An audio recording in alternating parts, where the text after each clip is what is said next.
이제 우상호 의원이 이제 비대위원장을 맡게 됐습니다. 586이 민주당 내에서 완전히 퇴출까지 돼야 된다고 했는데 586의 상징인 이제 우상호 의원이 비대위원장을 맡았습니다. 그러면서 이제 오시자마자 하신 말씀은 일단 지방선거 결과에 대한 평가를 하고 두 번째 민주당 내 갈등을 봉합하면서 혁신정당으로 거듭나겠다고 좋은 말씀하셨습니다. 근데 그 좋은 말씀대로 가지 못하고 있습니다. 지금 어떻게 보십니까, 교수님? 아니 뭐 그 두 달 안에 그 바뀌겠습니까? 쉽지 않죠, 기본적으로. 근데 이제 저는 개인적으로 우상호 의원이 비대위원장 된 것이 가장 뭐 현실적일 수밖에 없지 않았느냐 그런 생각을 좀 해봅니다. 그 이제 우상호 의원이 이제 전대협 동우회 방에 가끔가다 글을 올려요. 지난번에도 이제 뭐 많이 알려지기도 했었는데 송영길 의원이 이제 서울시장 출마한다고 하니까 격분을 해가지고 제가 이제 직접 읽어봤는데 나도 나간다 그러면 이제 이렇게까지도 좀 막 네. 하고 했었는데 이 방송이 좀 편한 방송인 것 같아서 저도 좀 편하게 좀 이야기하는 거예요.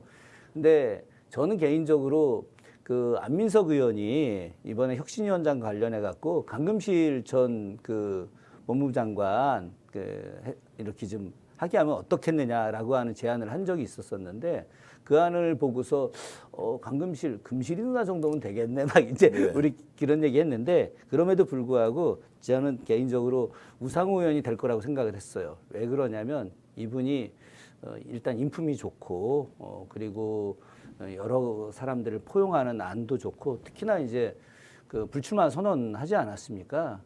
뭐 그런 측면에서 어떤 자기 약속을 지키는 어떤 신뢰적인 모습이 있는데 저는 뭐 조금 부족하지만 그래도 한 발 한 발 나가지 않을까 하는 그런 생각을 개인적으로 해봅니다. 그 아무래도 이제 민주당 출신이니까 민주당 문제에 대해서 좀 노골적으로 말씀하시기는 좀 아니 불편한 그런 건 게 아니고요. 예. 그 실제로 않습니다. 우상호 이제 의원은 뭐 인품이 훌륭한 분인데 지금 현 시점에서 이제 혁신을 해내느냐, 사실 심판으로 왔느냐, 아니면 정말 혁신가로 왔느냐, 단순 관리자일 거다. 저는 뭐 혁신은 현실적으로 좀 어렵고 일단 8월 전당대회를 잘 관리하는 정도 수준에서 비대위 운영이 될 거라고 봅니다. 그러니까 큰 싸움 일어나지 않게 말리는 수준이지. 네, 그런 정도. 예. 그 싸움의 본질을 좀 파헤쳐서 뭔가 민주당이 새로운 길을 열어젖히는 데는 역할을 좀 못할 것이다. 한계가 너무 명확하다. 이렇게 보는 시각도 많습니다. 기간이 짧죠. 여기서 뭐 큰 혁신을 바란다는 것은 너무 우리가 과하게 욕심을 부린 거라고 생각을 합니다. 그렇지만 무조건 그냥 관리 차원, 관리로만 두겠다? 그러면 너무 무능하지 않을까요? 그렇게 생각을 하고 전 두 가지, 그러니까 우상호 위원장이 두 가지를 저는 공식적으로 들은 바는 없습니다. 그렇지만 두 가지를 얘기했다고 그래요. 국민의힘에는 없고 민주당에만 민주적이지 않게 있는 두 가지가 있거든요. 첫 번째로는 중앙위원회입니다. 중앙위원회에서 컷오프를 해요. 그런데 중요한 것은 컷오프 사유가 뭔지도 알려주지 않습니다. 그냥 컷오프를 해요. 우리가 지난 전당대회 때 청년이 당대표 출마를 한 적이 있습니다. 모르시죠? 왜 그러냐? 중앙위원회에서 쥐도대도 모르게 컷오프를 시켰거든요. 그래서 그렇죠. 모르는 거예요.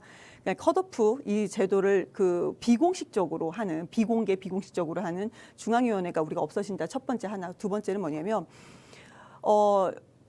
우리는 권리당원과 대의원이 있어요. 당원도 물론 있지만 그렇지만 대의원 한 표가 그러니까 우리 대의원이 45%, 그 권리당원이 40%라고 말은 하지만 이렇게 5% 차이밖에 나지 않는다라고 생각을 하시지만 그렇게 생각하시면 안 돼요. 왜냐하면 대의원 한 표가 권리당원 수가 많기 때문에 지금 현재로서는 60표 정도를 행사한다고 합니다. 대의원이 몇 명이죠? 대의원은 지금 우리가 6천 몇 명인가요? 네, 각 그 지역위원회마다 대략 한 50명. 그렇죠. 50명 네, 정도 되니까요.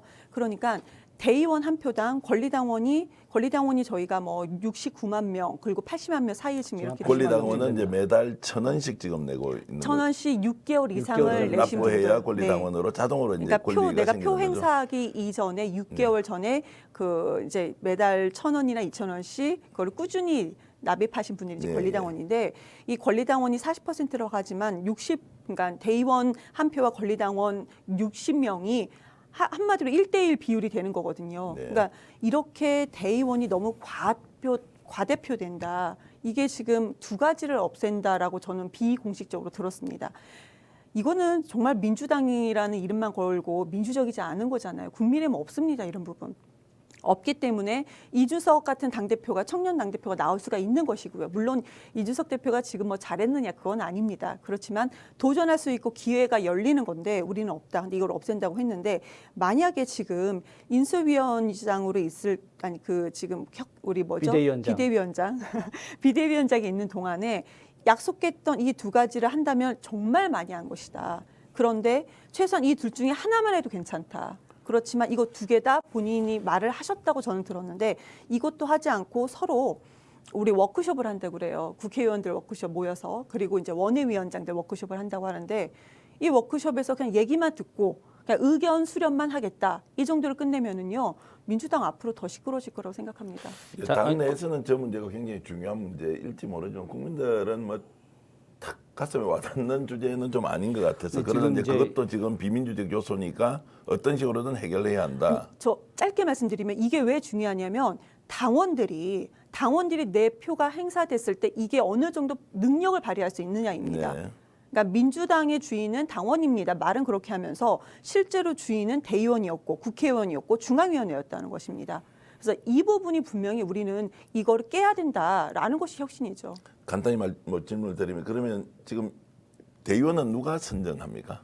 당원 중에서 국회의원이 지역위원장들이 이제 선정해서 네, 그럼 지역위원장이 바뀌면 대의원도 거의 바뀐다고 보면 네, 됩니까? 바뀝니다. 네. 또 이제 말씀하실 예. 내용. 아까 제가 이제 우상호 의원 관련해서 뭐 관리자, 단순한 관리자라고 한 건 아니고 네. 어쨌든 혁신적 사고를 갖고 있는데 현실적으로 시간의 한계가 있을 수 있다. 그것에 대한 이야기였던 거고요. 조금 전에 이경 대변인 한 이야기는 되게 좀 중요한 이야기인데 사실 제가 이제 작년 12월 달에 민주당 정당혁신위원으로 제가 들어갔었어요. 그래서 우리가 이제 여러 혁신안을 좀 내놓았죠. 그 혁신안 중에 하나가 바로 대의원 제도에 대한 대대적인 수정입니다. 이번에 어쨌든 우상호 의원이 그 룰은 수정하겠다. 룰을 조정하겠다라고 분명히 밝혔어요. 그러니까 이번 전당대회 룰이 중앙위원회에서의 어떤 컷오프 제도 그리고 이제 대의원들이 많은 표를 갖고서 실제로 그 당원들의 의지에 반하는 그런 당대표를 선정하는 이 부분에 대해서는 조정하겠다. 저는 이거 자체가 굉장히 큰 파격이라고 생각을 합니다. 그런데 이 파격이 이번에 일시적으로 하는 것이냐 아니면 이것을 제도화하는 것이냐 이거에 따라서 이것이 혁신가냐 관리자냐에 따라 달라질 거라고 생각하는데 일단은 이 자체를 갖다 완전히 없애는 안은 전당원 투표위에서 결정이 나야 되기 때문에 아마도 이제 비대위 차원에서 이번 8월 전당대회에서 이제 수정할 거라고 좀 생각을 하고 있고요. 그런 측면에서 그 저희들이 이제 작년 12월 그 정당혁신위원회에서 당원 50%, 대의원 50% 이런 방식이 아니라 대의원 20% 그리고 권리당원이 약 한 45%, 50% 그리고 나머지 일반 당원 또 여론조사 이렇게 하는 합리적인 안을 저희들이 참 몇 달 동안 만들었었어요. 그러니까 이미 제출돼 있는 거네요. 그럼요. 제출돼 있고요. 당에서 그것을 이제 수용하겠다고 했었는데 저는 이번에 이제 그 우상호 비대위원장을 중심으로 하는 현재 비대위가 저는 뭐 다른 거 하지 말고 지난번 정당혁신위원회에서 만들었던 그 혁신안을 그대로 받으면서 비대위를 갖다가 운영하게 한다면은 저는 큰 반발을 하지 않으면서 상당한 혁신을 할 수 있지 않겠느냐 하는 개인적인 생각을 해봅니다. 뭐 정리를 하자면 비대위 혁신위원회에서 나왔던 비합리적인 요소를 정리를 하자고 했는데 이제 그러면 그것을 정리하는 것으로 민주당은 굉장히 민주적인 방식으로 당원들의 의사결정이 반영되는 구조를 만드는데 네. 그런데 지금 이제 현실은 어떻게 되느냐 이거 좀 조정하자 바로 잡자고 하니까 이재명 당 대표 만들려고 지금 작전 서는 거 아니냐 이게 기획된 거 아니냐 이제 이런 이야기로 갑자기 이렇게 번져버렸습니다. 그건 제가 먼저 말씀드리면 예. 그 전혀 사실이 아니에요. 네, 왜 그러냐면 우리가 작년에 그 정당혁신위원회를 할 때 그 정당혁신위원 그 운영하고 하는 과정에서 무슨 뭐 이재명 당시 그 대선 후보의 어떤 영향력이 들어가거나 아니면 거기에 의해서 사람이 구성되거나 이런 거 전혀 아니었거든요. 아닌 상태에서 우리 그 당시에도 정당혁신, 민주당을 혁신하기 위해서는 이렇게 해야 하는 것이 맞다라고 생각을 했던 거고 그것이 지금 현재 와서 그 민주당 비대위가 받아들이는 것이 이재명 당대표 만들기하고는 전혀 관련이 없는 거기 때문에 제가 논리적으로 말이 안 되는 맞아요. 거예요. 논리적으로 제가 예. 추가 말씀을 드리면 우선 대의원 제도가 이건 잘못됐다라는 얘기는 아주 오래전에부터 나왔던 얘기입니다. 그건 그 두 번째는 자 보세요. 지금 이렇게 된다고 하면 우리가 혁신해서 바꾼다는 게 뭡니까? 당원과 권리당원에게 더 힘을 주겠다는 거 아니겠습니까? 그런데 이렇게 바꿔놓으면 이재명한테 더 유리한 거 아니냐? 이거는 즉 우리끼리 모순이에요. 이거는 즉 이재명 지금 의원은 당원과 권리당원들한테 지지를 많이 받고 있는 사람이야. 결과적으로 이렇게 됩니다. 그런데 이것을 중앙위원회와 국회의원들이 자기네들이 찍어서 구성한 그 대의원들이 이것을 막고 있어. 이게 결과적으로 지금 드러나는 거 아니겠습니까? 그러니까 저는 말씀드리는 것이 만약에 지금 이렇게 아까 우리 교수님께서 말씀 주신 것처럼 대의원과 권리당원의 1대60 구조를 지금 퍼센트를 40에서 45%, 40% 이것을 좀 줄인다라고 한다면은 그래도 대의원 한 표당 권리당원이 20명당 30명 정도 그 정도밖에 줄이 되지가 않는 거예요.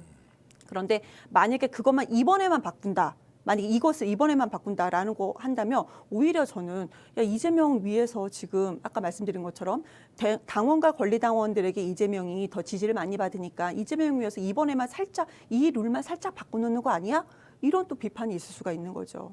그래서 어떻게 하는 게 이제 좋습니까? 저는 처음에 말씀드린 것처럼 오해가 오해를 불렀다. 말씀드린 것처럼 중앙위원회 제도 이거 있는 게 맞습니까?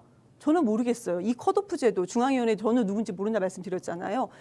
물론 국회의원이 되면은 다 아는 거겠죠. 이 중앙위원회 제도가 있어야 되는 것인가. 저는 이건 없어야 된다고 봅니다. 그리고 과대표되는 부분은 이건 좀 손을 봐야 된다. 그러니까 대의원제로 저도 전국 대의원입니다. 그러니까 저 그 말씀 먼저 드릴게요. 그러니까 이걸 아예 없애는 게 맞는 것인지 아니면 이걸 조절하는 게 맞는 것인지 이것은 우리가 더 논의를 해봐야 되지만 전 중앙위원회 제도는 없는 게 맞다고 봅니다. 자, 중앙위 제도는 없는 게 맞다는 의견 정도로만 하고 지금은 이제 대의원과 이제 권리당원의 반영 비율을 조정을 하겠다는 것이 이재명 의원을 당 대표로 만들기 위한 것과 전혀 관계 없다. 그런데 이제 바깥으로 흘러나오는 이야기는 룰을 변경해서라도 당 대표를 만들겠다 뭐 이렇게 가고 있는 부분인데요. 이게 중앙위원회 지금 이제 그 말씀이 맞는 거고요. 자, 중앙위원회 제도 때문에 지난번 지방선거에서 계파 간에 치열한 다툼이 있었던 거예요. 왜 그러냐면 이 중앙위원회에서 굉장히 중요한 결정, 컷오프 결정을 하지 않습니까? 중앙위원회는 국회의원들도 들어가 있지만은 기초자치단체장, 광역자치단체장 같이 다 들어가 있어요. 그렇기 때문에 기초자치단체장, 광역자치단체장을 어느 계파 쪽 사람들이 이렇게 당선되느냐가 절대적으로 중요한 겁니다, 이게.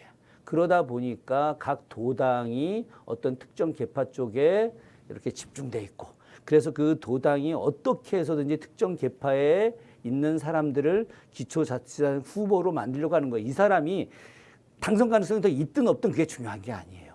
민주당이 가장 국민들로부터 버림받거나 지역에서 신뢰를 잃게 된 결정적인 원인이 바로 여기 있었던 겁니다. 그러다 보니까 이 중앙위원회 제도가 이게 결국은 특정 계파를 갖다가 이렇게 지지하게 만들 수 있는 그런 게 되는 것이고 여기에 더해서 혁신안을 붕괴시키려고 하는 의도가 함께 숨어져 있는 거예요. 가령 지난번에 저희들이 혁신안으로 내세웠던 것이 뭐였냐. 한 지역에서 국회의원이 3선을 연임하는 것을 금지하는 혁신안을 내세웠는데 이 안을 당시 이재명 대선 후보가 받아서 그래서 당시에 이제 선거 공약으로 이야기했거든요. 그러니까 만약에 현재 3선들은 무조건 그만 둬야 되는 상황이 된 거예요. 이게 법이 아니라 내규에 의해서.